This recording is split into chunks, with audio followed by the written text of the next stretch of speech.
ketika Nabi Muhammad lahir dari kandungan ibunya Aminah gitu ya, itu kata Aminah tuh keluar cahaya, langsung cahaya menerangi timur dan barat, bercahaya. Hatta ru'at minhu kusur Basra bisam, sampai ketika bercahaya, muncul cahaya terang timur dan barat itu, sampai kelihatan istananya ya Kisrah yang ada di Basrah, yang ada di negeri Sam, Persia, kelihatan istananya itu. Padahal Nabi Muhammad lahir di kota Mekah, berarti begitu jauhnya ya. Ini sebuah simbol, sebuah isyarat dari Allah Subhanahu wa taala bahwasannya beliau itu akan menguasai wilayah timur dan barat. Bagaimanakah posisi Nabi Muhammad ketika lahir? Dikatakan wa waqa'a jasiyan ala rukbatihi. Nabi Muhammad lahir itu dalam keadaan apa?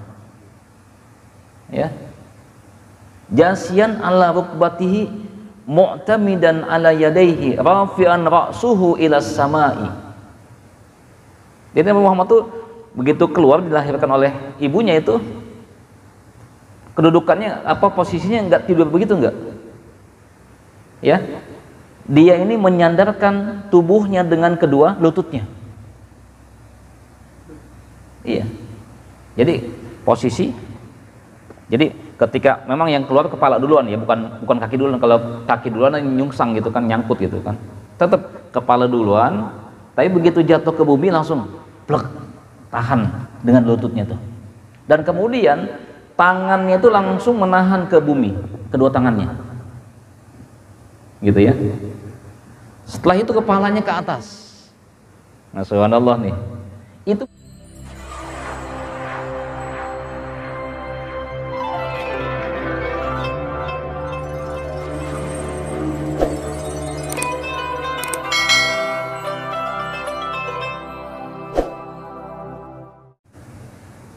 baik ikhwah yang dirahmati oleh Allah Subhanahu wa taala. Kita akan bahas pada hari ini terkait dengan hari kelahiran Nabi kita Muhammad SAW, manusia mulia ya. Sekarang sudah berada tanggal 13 Rabiul Awal ya, atau masuk 14. Bulan ini adalah bulan kelahiran Nabi kita Muhammad SAW. Saya bawa kitab Sirah An-Nabawiyah ya, yang ditulis oleh Dr. Muhammad bin Abu Subhah ya, bin Habib Suhbah. Di sini dijelaskan terkait dengan al-milad, kelahiran Nabi Muhammad SAW. Sayyidah Aminah ya, ibunda Nabi Muhammad SAW, mengalami hamil sebagaimana wanita yang lainnya. Tetapi di sini ada perbedaan. Apa itu? Lan tajid fi hamlihi wahnan wala alaman. Selama mengandung Nabi Muhammad tidak pernah merasakan sakit, tidak pernah merasakan lemah. Jadi biasa-biasa saja ya, tidak pernah merasakan sakit apapun, seperti wanita yang tidak mengandung. Satu ketika dikisahkan di sini, wahatafa biha hatifun qailan, dalam kondisi sedang mengandung itu tiba-tiba ada bisikan yang mengucapkan kalimat pesan kepada Aminah binti Wahab, ibunda Nabi Muhammad SAW. Apa bisikan tersebut? Innaki qad hamalti bi sayyidi hadhil ummah, fa idza waqa'a 'alal ardi faquli u'iduhu bil wahid min syarri kulli hasid wa sammihi Muhammadan. Jadi di sini ada sebuah pesan ya. Entah itu dari mana pesannya, yang jelas ini Allah Subhanahu wa taala menyampaikan pesan kepada ibunda Aminah binti Wahab. Apa kalimatnya? Apa pesannya? Innaki qad hamalti bi sayyidi hadhil ummah.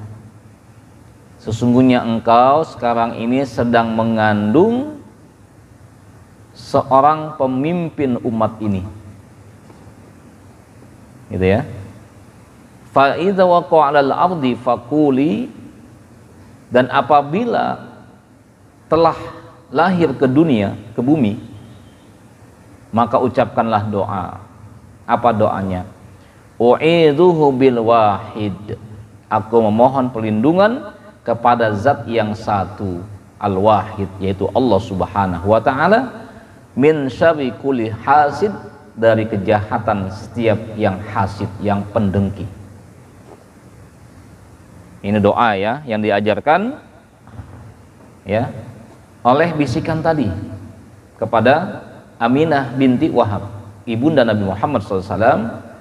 Wasammihi Muhammadan, kemudian beri nama anak tersebut Muhammad. Ini ya. Maka setelah mengandung selama tis'ata ashhur, 9 bulan lamanya, berarti hamilnya biasa ya, 9 bulan ya, sebagaimana kebanyakan anak-anak gitu kan, ibu-ibu mengandung 9 bulan ya. Adzanallahu linur ayyasta, maka Allah Subhanahu wa taala mengizinkan cahaya akan bersinar. Maksud cahaya di sini adalah Nabi Muhammad SAW. Walil janin al mustakan ayadharu ilal wujud, untuk muncul ya seorang janin yang sudah memiliki kedudukan, muncul ke alam wujud, yaitu ke dunia. Kemudian apa yang terjadi? Maka pada tanggal al-yaum as-sani asyar, pada tanggal 12 Rabiul Awal ya, min amil fil, tahun gajah ya. Tahun gajah itu bertepatan dengan tahun berapa? Dikatakan sini al-muwafaq sanata sab'ina wa khamsimi'ati min miladi sayyidis masih. Ini bertepatan dengan tahun 570 Masehi ya. Haitsu bada asu yatanafas, pada waktu pagi, mulailah pagi tiba. Wa adzana nurul kaun bil ishraq, mulailah ya cahaya matahari itu mulai terbit ya.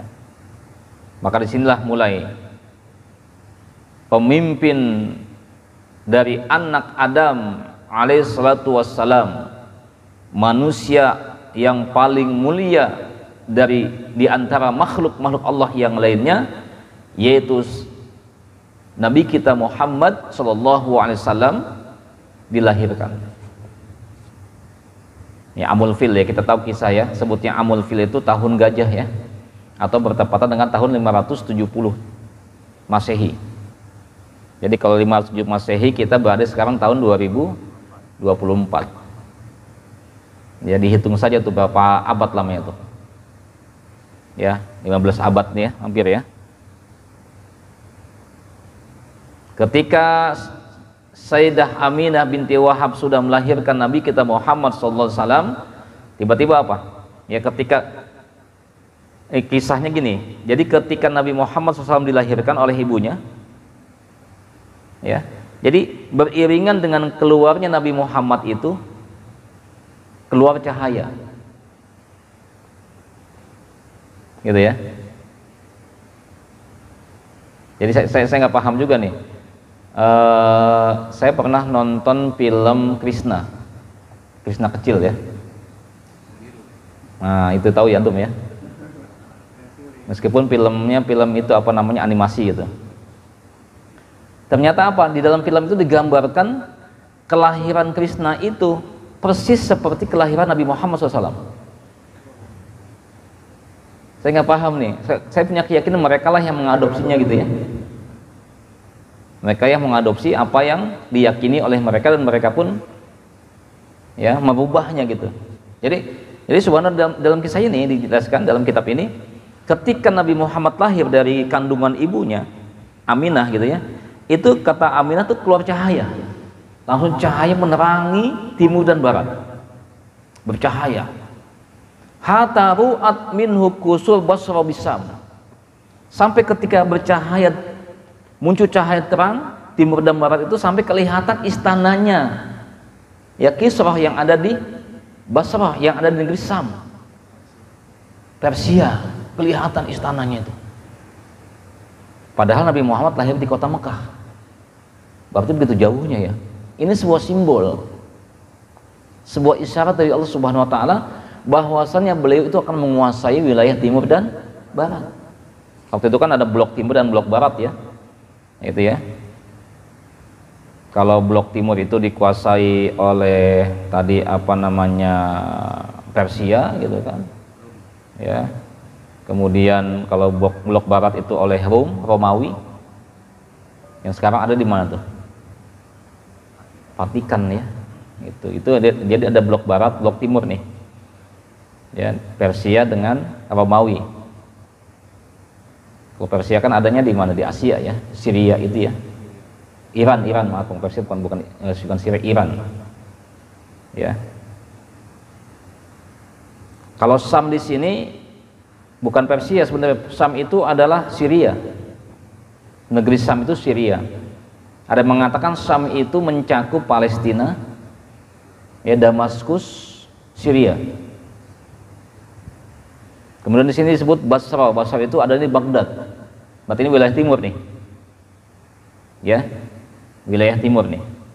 Kemudian juga kelihatan istananya Persia. Cahaya itu terang benderang.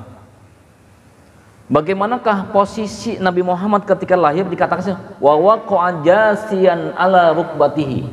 Nabi Muhammad lahir itu dalam keadaan apa? Ya. Jasiyan ala rukbatihi mu'tamidan ala yadayhi rafi'an ra'suhu ila samai. Jadi Nabi Muhammad tuh begitu keluar, dilahirkan oleh ibunya itu, kedudukannya apa, posisinya enggak tidur begitu, enggak ya, dia ini menyandarkan tubuhnya dengan kedua lututnya. Iya, jadi posisi, jadi ketika memang yang keluar kepala duluan ya, bukan kaki duluan. Kalau kaki duluan nyungsang gitu kan, nyangkut gitu kan, tetap kepala duluan. Tapi begitu jatuh ke bumi langsung plek, tahan dengan lututnya tuh. Dan kemudian tangannya itu langsung menahan ke bumi, kedua tangannya. Gitu ya. Setelah itu kepalanya ke atas. Nah, subhanallah nih. Itu persis yang ada pada film Krishna gitu loh. Saya kaget, lah kok begini? Dan kedua tangan Nabi Muhammad SAW menggenggam bumi, ya. Kemudian tanah yang dia genggam langsung dia pegang gitu ya, dengan pegangan yang sangat kuat. Ini simbol juga nih bahwasannya bumi itu akan dikuasai oleh Nabi Muhammad SAW, gitu ya. Tapi riwayat ini dalilnya adalah katakan di sini, bahwa Muhammad bin Sa'ad min hadisi jamaah minhum, ini ya, telah meriwayatkan Muhammad bin Sa'ad dari hadis jamaah, diantaranya adalah Atha bin Abi Rabah wa Ibnu Abbas, ya. Ini sanadnya mutawatir nih, ya.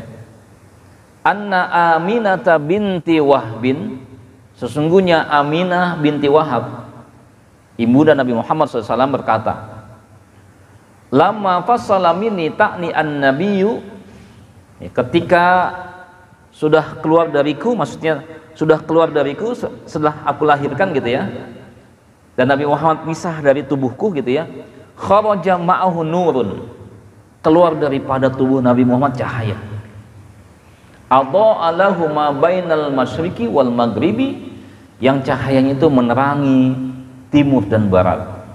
Summa waqa'a 'alal ardi jasiyan 'ala rukbatihi, kemudian dia pun jatuh ke bumi dalam keadaan apa? Ya, menahan dengan kedua lututnya tadi.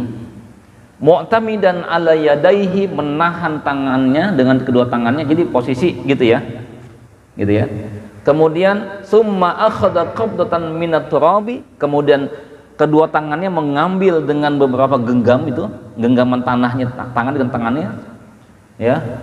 Wa rafa'a ra'suhu ila sama, kemudian dia pun ya rafa'a ra'sahu ila sama, kemudian mengangkat kepalanya ke atas.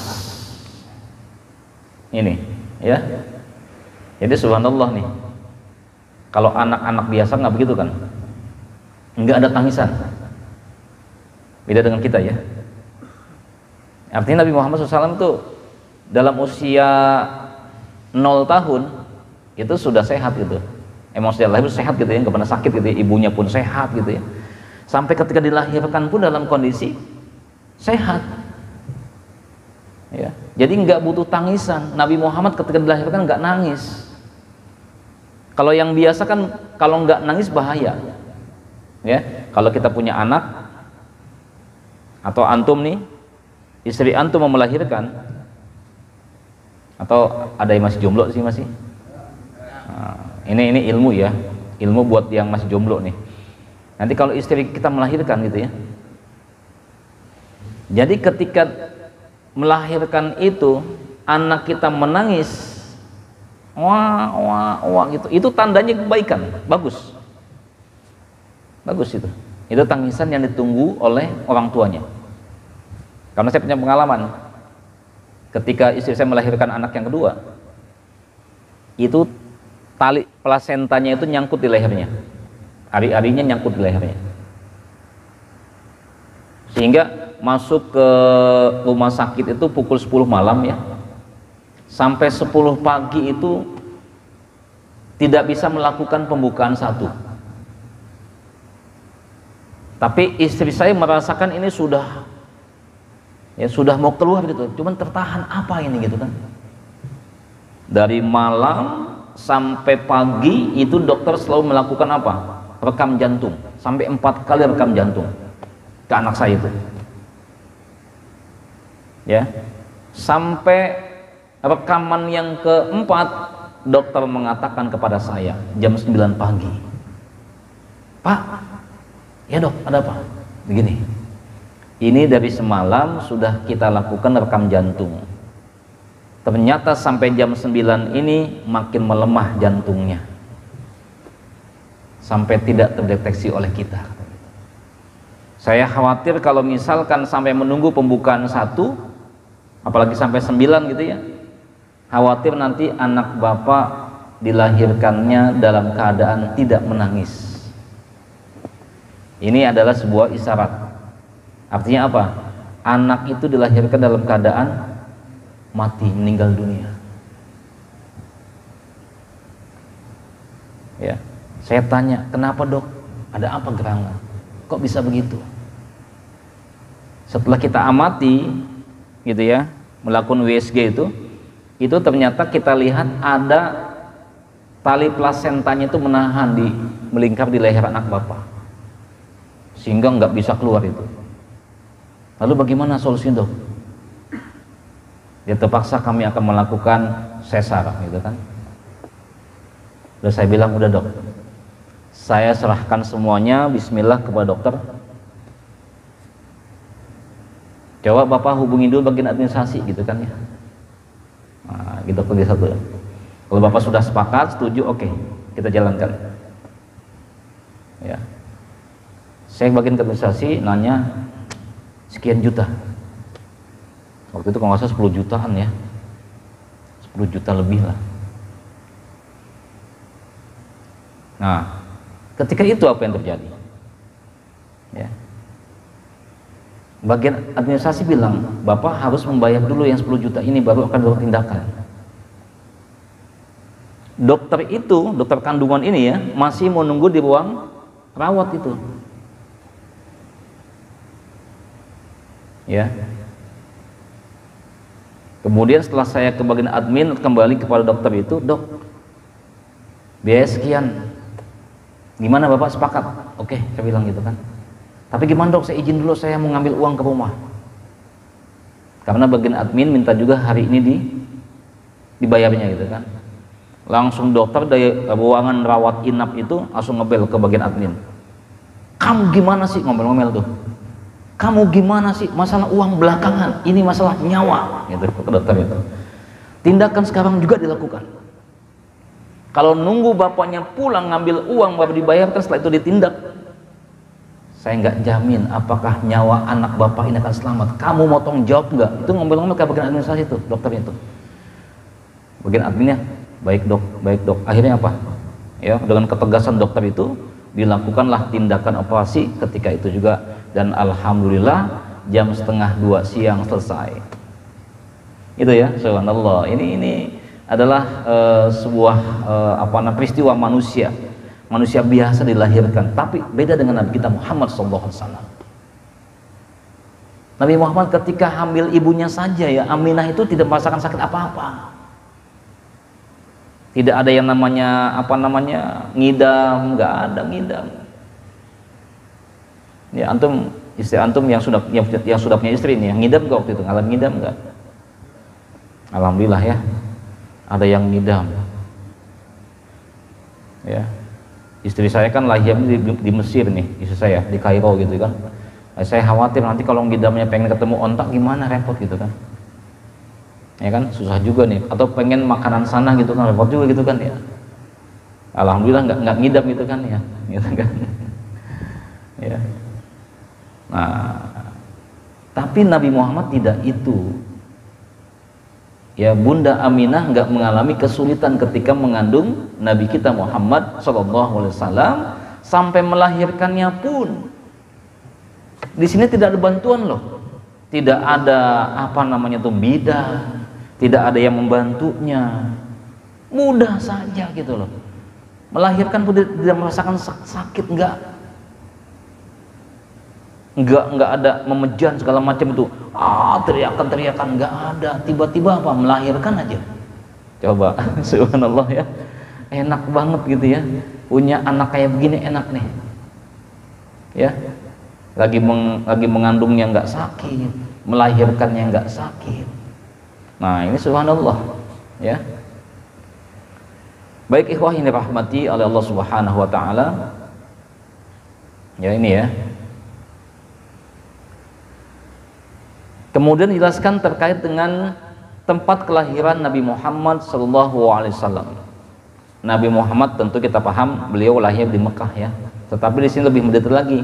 Wa kanat wiladatuhu sallallahu alaihi wasallam fi dari Abi Thalib bi Syi'bi Bani Hashim.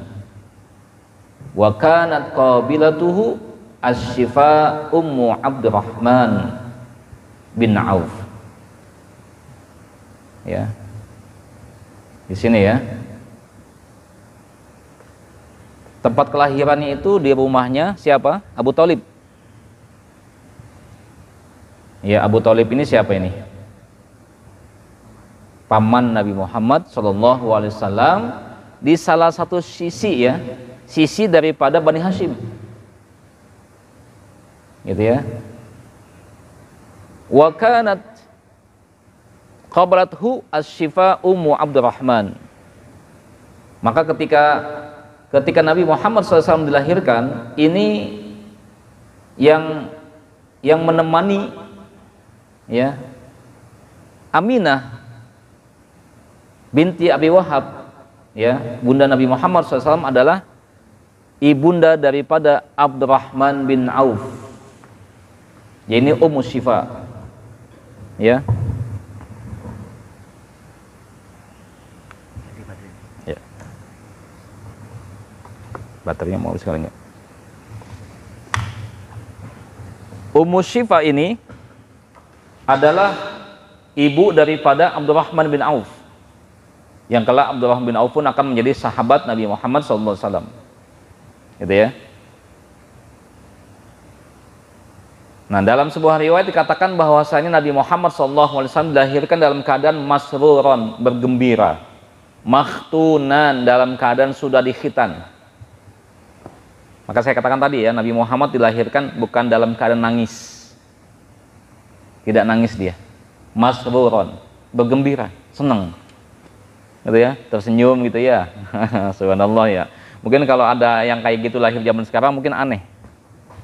Wah, ini anak ajaib nih, jangan-jangan anak siluman gitu kan ya. Ya, anak siapa ini kok begini? udah gitu udah sampai bisa ini gitu ya, menggenggam tanah dengan tangannya gitu kan ya, udah bisa menyandarkan kedua lututnya gitu kan ya, kan aneh kan ya. Ya ini emang anak luar biasa gitu kan, Nabi kita Muhammad SAW luar biasa. Kayak ini aja.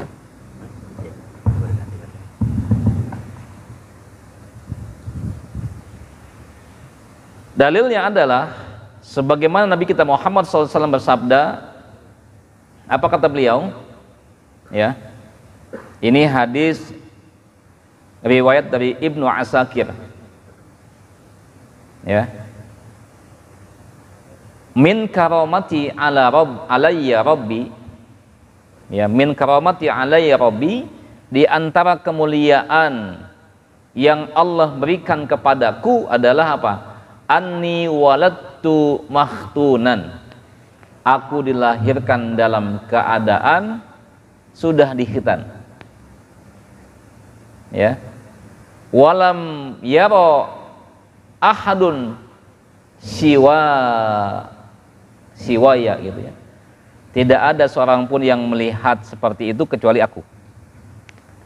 Tidak ada ya manusia yang dilahirkan dalam kondisi seperti itu kecuali aku. Begitu pula pendapat ini pun ya, atau hadis ini pun diperkuat dengan ucapannya Ibnu Umar radhiyallahu an, dia berkata, ya, ini Ibnu Umar itu adalah putra daripada Umar ibn Khattab radhiyallahu an, dia berkata, ya, waladan Nabi sallallahu alaihi wasallam masruran makhtunan, Nabi Muhammad sallallahu alaihi wasallam dilahirkan dalam keadaan gembira dan dalam keadaan sudah dikhitan. Ya, gitu ya, meskipun ada yang mengatakan oh ini hadisnya dhaif, ya, karena kenapa? Ini bukan kekhususan buat Nabi Muhammad SAW terkait dengan sudah dalam keadaan khitan, karena ada juga kata Ibnu Qayyim, ada juga orang lain ya, orang atau manusia lain yang dilahirkan dalam keadaan sudah dikhitan, ya. Dan Shahibul Mawahib ya menjelaskan ada di antara manusia, cuman di sini nggak disebutkan siapa-siapa saja gitu kan. Cuman di sini kan berarti memang ada spesial ada kemuliaan yang Allah berikan kepada Nabi Muhammad SAW. Tidak ada manusia yang tidak banyak manusia yang dilahirkan dalam keadaan sudah dikhitan, nggak ada.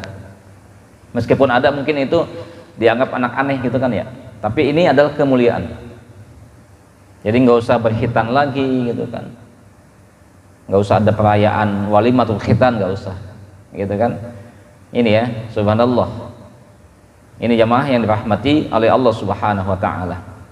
Kemudian setelah Nabi kita Muhammad SAW dilahirkan ya dalam keadaan seperti itu, Ibunda Aminah binti Wahab ya, yang sebelum Nabi Muhammad SAW lahir itu sudah ditinggal wafat oleh suaminya Abdullah, ya, Abdullah bin Abil Muthalib, ya, Abdullah bin Abil Muthalib. Ketika Nabi Muhammad masih dalam kandungan itu kan ayahnya meninggal dunia, maka ibunda Nabi Muhammad SAW ini dia ingin meminta bantuan lah ke siapa? Tentunya ke kakeknya Nabi Muhammad, yaitu Abdul Muthalib, yang posisinya adalah sebagai ayah daripada Abdullah suaminya. Maka dia pun mendatangi Abdul Muthalib ya, kemudian memberitahukan kepada Abdul Muthalib bahwasannya dia sudah melahirkan seorang anak dan ia adalah cucu daripada Abdul Muthalib. Ya, ngasih tahu berita gembira nih. Jadi kalau kelahiran itu yang sunnahnya dikasih tahu berita gembira kan, gitu ya. Dan kita pun ketika mengetahui ada teman kita, saudara kita yang melahirkan, maka kita kasih selamat ya. Anaknya banyak, lu beranak mulu, lu jangan banyak banget punya anak, udahlah stop aja, nggak usah ya kita sampaikan ya keberkahan buat dia. Semoga Allah memberikan keberkahan kepada engkau, dan engkau pun mendapatkan apa? Rasa bakti anak engkau kepada engkau, dan semoga engkau menjadi hamba Allah yang bersyukur kepada Allah Subhanahu wa ta'ala. Jadi gitu, ngasih berita gembira tuh. Ini sunnahnya begitu ya. Jadi jangan nakut-nakutin. Punya anak tambah utang lo, nambah beban hidup, jangan. Ya.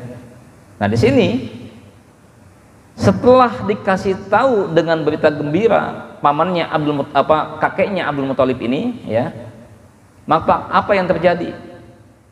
Ya, kakeknya itu gembira banget. Waja'al jaddu farahan masruran. Wah, seneng banget nih kakeknya nih, Abdul Muthalib senang dengan kelahiran Nabi Muhammad SAW. Wa dhammahu ila sadri, langsung memeluknya, menyentuhkan ke dadanya. Ya, langsung menguat ke pegangannya itu, genggamannya, yang menyentuh ke hatinya. Ya. Tetapi seketika itu apa? Matanya menangis. Ketika meluk Nabi Muhammad tuh, matanya Abdul Muthalib menangis. Kenapa? Ingat kepada ayahnya yang sudah meninggal dunia, yaitu putranya Abdullah. Ini ya. Kemudian setelah itu Abdul Muthalib melangkahkan kakinya ke Ka'bah. Subhanallah nih ya. Padahal ketika itu Ka'bah itu dalam suasana ini ya, setelah penyerangan pasukan Fil itu kan, gajah itu kan. Ya, Abdul Muthalib nggak punya rasa takut nih, karena emang pasukan gajah sudah Allah binasakan gitu kan. Kan antum mungkin masih tahu ceritanya ya. Jadi ketika penyerangan Ka'bah itu kan beberapa saat sebenarnya itu, beberapa saat ya. Kemudian Nabi Muhammad lahir gitu kan. Jadi kan pasukan Ka'bah ini tertahan nih, tidak bisa masuk ke dalam Mekah. Baru masuk perbatasannya itu sudah Allah habiskan dengan burung ababil itu. Dan Abdul Muthalib ya, dia ini punya hewan ternak, domba, yang ditahan oleh pasukan Abraha itu. Kalau nggak salah jumlahnya itu ada 200-an. Ya, ditahan oleh pasukan Abraha. Yang memang ketika menggembalakan kambing itu ya, atau domba-domba itu kan nggak jauh gitu ya. Ya, di tengah perjalanan itu ditangkap-tangkapin semuanya, mau dibawa ke Yaman oleh pasukan Abraha ini. Tetapi Abdul Muthalib mendatangi mereka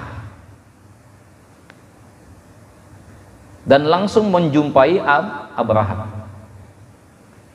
Abraha ketika Abdul Muthalib datang mendekatinya, Abraha punya firasat, ini bukan orang biasa nih. Gitu ya, kayaknya pemimpin kaum nih. Maka Abraha pun turun dari gajahnya. Ya. Kata Abraha, siapa engkau? Aku Abdul Muthalib. Bukankah engkau penduduk negeri Mekah? Iya. Ada apa gerangan menemui aku? Kamu nggak takut? Sekarang kami akan menyerang Ka'bah. Bukan kamu bersembunyi gitu ya? Bukan kamu berupaya untuk melindungi Ka'bah? Tapi kenapa menemui aku? Apa jawabannya? Aku menemui engkau karena aku ingin meminta kembali supaya hewan-hewan ternakku itu dikembalikan kepadaku, yang jumlahnya 200 ekor gitu kan. Oh gitu saja? Iya, itu saja yang aku inginkan.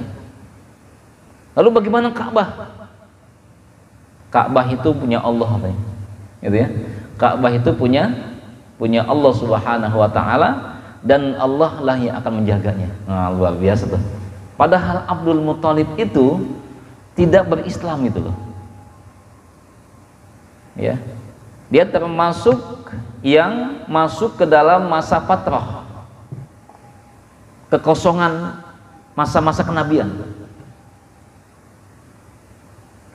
Dia nggak menentang Nabi Muhammad, tidak. Tetapi memang setelah Nabi Isa alaihissalam masanya jauh sekali tuh, sampai ketemu zaman Nabi Muhammad sallallahu alaihi wasallam. Ya, itu keyakinan tauhidnya bagus.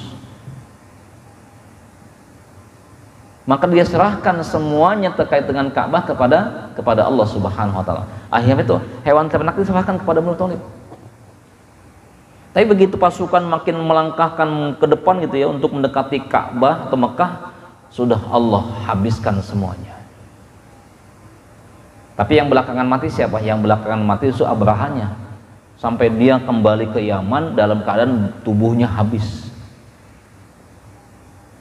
Nah itu coba kalau misalkan Allah Subhanahu wa taala tidak menjaga Ka'bah ketika itu gitu ya, maka mungkin ada peristiwa yang berbeda nih.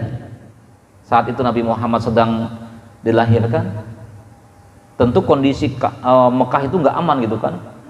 Tapi subhanallah, makanya Abdul Muthalib setelah kelahiran Nabi Muhammad SAW langsung membawa Nabi Muhammad ke Ka'bah, nggak punya rasa takut lagi. Kenapa? Itu pasukan Abraha sudah habis, sudah wafat semua, sudah mati semuanya.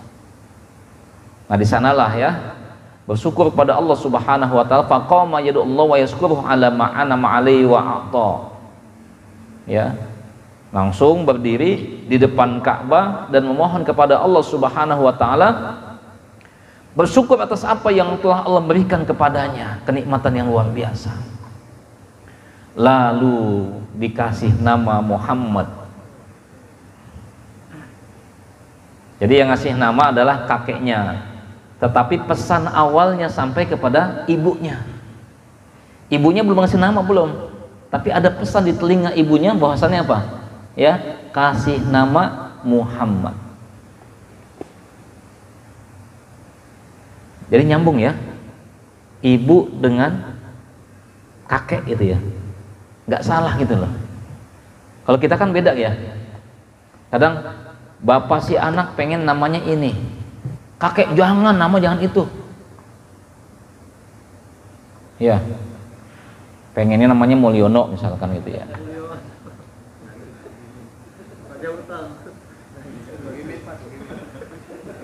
Ya,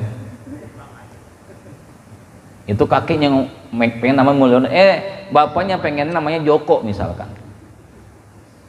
Tuh ribut tuh ya. Nah, yang mana yang benar itu kan?